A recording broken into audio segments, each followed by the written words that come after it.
الحمد للہ وکفا والصلاة والسلام علی من لا نبی بعد اما بعد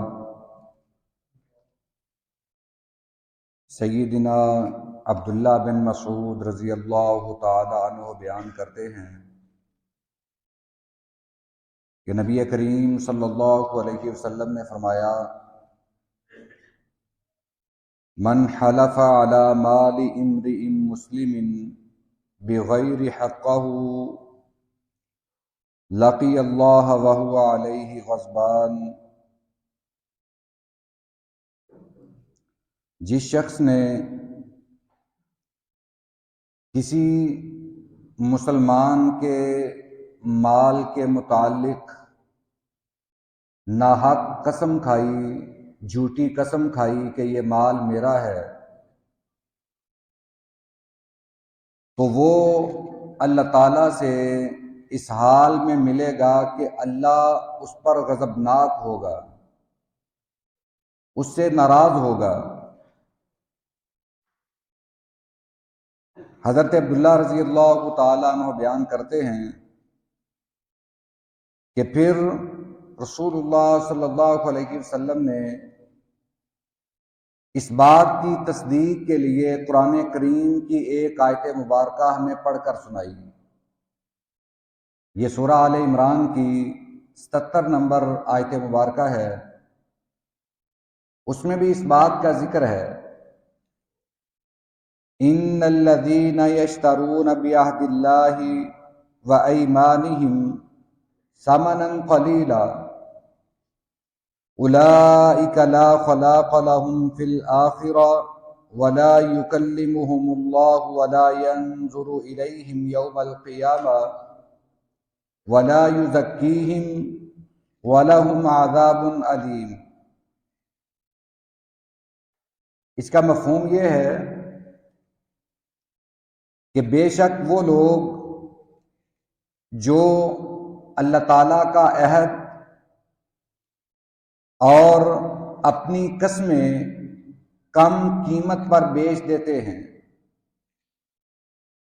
تو ان کا قیامت میں کوئی حصہ نہیں ہوگا، اور نہ تو قیامت والے دن اللہ تعالیٰ ان سے کلام فرمائے گا، نہ ان کی طرف نظر رحمت فرمائے گا، اور نہ انہیں گناہوں سے پاک کرے گا، بلکہ ان کے لیے دردناک عذاب ہوگا۔ یہ بخاری شریف اور مسلم شریف کی حدیث مبارکہ ہے۔ آج کل ہم قسم کھاتے وقت اس بات کا خیال نہیں رکھتے کہ یہ قسم سچی ہے یا جھوٹی ہے۔ ہم دنیاوی مال کی خاطر قسم کھا جاتے ہیں، اگرچہ وہ جھوٹی ہی کیوں نہ ہو، مگر اس کی سنگینی اس قدر ہے۔ نبی کریم صلی اللہ علیہ وسلم نے فرمایا کہ قیامت والے دن جب انسان اللہ کے سامنے پیش ہوگا تو اللہ تعالیٰ اس آدمی پر غضبناک ہوگا، ناراض ہوگا۔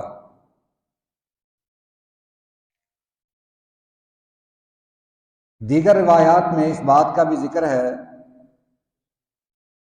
جب حضرت عبداللہ بن مسعود رضی اللہ تعالی عنہ نے یہ حدیث مبارکہ بیان فرمائی، اتنے میں سیدنا اشعث بن قیس رضی اللہ تعالی عنہ بھی آ گئے۔ انہوں نے کہا کہ اے عبداللہ، اے ابو عبد الرحمن، یہ جو تم نے حدیث مبارکہ بیان کی ہے اور یہ جو تم نے آیت پڑھی ہے، یہ آیت میرے متعلق نازل ہوئی تھی۔ ہوا یوں کہ میرے چچا زاد بھائی نے میرے ایک کنویں پر قبضہ کر لیا، وہ اس کی زمین میں تھا، مگر اس کے ساتھ ساتھ اس نے میرے کنویں پر بھی قبضہ کر لیا۔ میں شکایت لے کر نبی کریم صلی اللہ علیہ وسلم کی خدمت میں حاضر ہوا۔ آپ نے جب معاملہ سنا تو آپ نے فرمایا کہ اس سے قسم لے لیتے ہیں، کہ یہ کنواں تمہارا ہے؟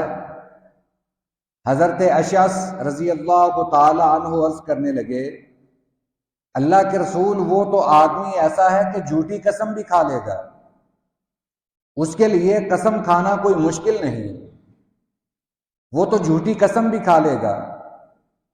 آپ نے فرمایا کہ تیرا کوئی گواہ ہے؟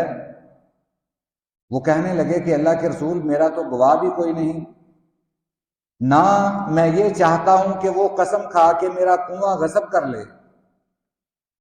اتنے میں حضرت اشعث رضی اللہ تعالی عنہ کے حق میں اللہ تعالیٰ نے قرآن نازل فرما دیا کہ یہ جو اشعث کہہ رہا ہے اس کا چچا زاد بھائی تو قسم کھا لے گا، اس کے لیے قسم کھانا مشکل نہیں، وہ جھوٹی بھی کھا لے گا، مگر اللہ تعالیٰ نے یہ بات بیان فرمائی کہ جو اللہ کا عہد توڑتا ہے یا قسم کھاتا ہے کم قیمت پر، اس کا مطلب یہ نہیں کہ زیادہ قیمت لے کر جھوٹی قسم کھا لیں، ایسا ہرگز نہیں۔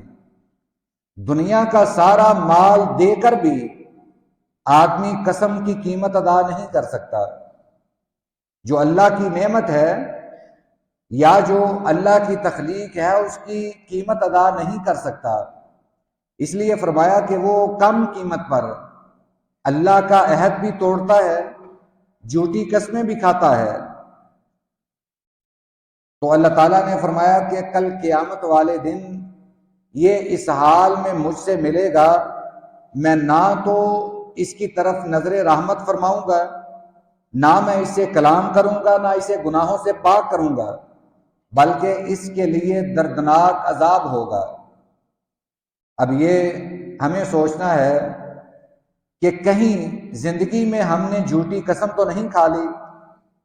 اگر ہمیں یاد پڑتا ہے کہ ہم نے کسی موقع پر اس دنیا کے انتہائی ناقص اور نکمے مال کے لیے قسم کھا لی ہے تو ہم اللہ سے توبہ کر لیں، کہیں ایسا نہ ہو کہ قیامت والے دن اللہ ہم سے ناراض ہو، ہم پر غضبناک ہو۔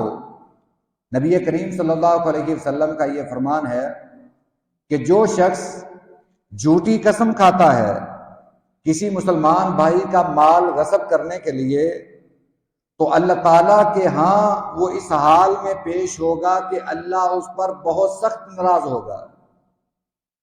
تو ہمیں یہ تمام معاملات اپنے ذہن میں رکھنے چاہیے۔ اگر دنیا کا تھوڑا بہت مال جاتا بھی ہے تو کوئی حرج نہیں، قسم نہ کھائیں، اس دنیا کے مال کے لیے قسم نہ کھائیں، اگرچہ آپ کو یقین ہو کہ میں سچا ہوں پھر بھی نہ کھائیں، یہ دنیا کا مال ہے۔ کہیں ایسا نہ ہو کہ آپ کی قسم میں کوئی تھوڑی بہت کمی بیشی ہو اور قیامت والے دن کی اللہ کی ناراضی کا سبب بن جائے۔ اس لیے اس دنیا کے حقیر مال کے لیے قسم کبھی نہ کھائیں، نہ کاروبار میں نہ دیگر معاملات میں۔